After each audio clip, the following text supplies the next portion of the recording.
আসসালামু আলাইকুম everyone, welcome to রান্নাঘরের ইতিকথায়। আজকে আমি আপনাদের সাথে কেকের রেসিপি দেখাবো। আর এই কেকটা আমি চুলায় বেক করে দেখাবো। অনেকেই বলে যে চুলায় বেক করলে কেক ফোলে না বা কেক পারফেক্ট হয় না।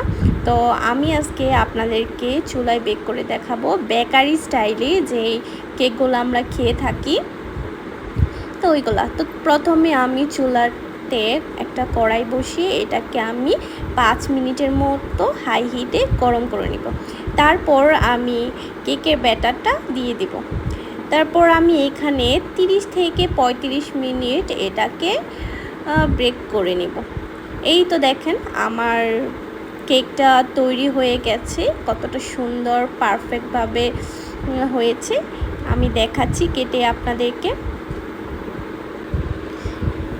বাসায় বানানো কেকগুলা অনেক ভালো হয়ে থাকে, স্বাস্থ্যসম্মত।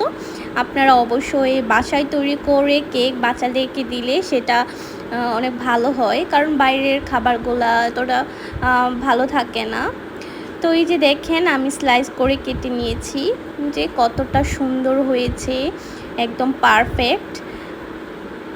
আমি এটাতে কিশমিশ ব্যবহার করেছি যাতে খেতে আরও মজা হয়। এই তো দেখেন একদম ভিতর থেকে সফট এবং খেতে অনেক মজা হয়ে থাকে।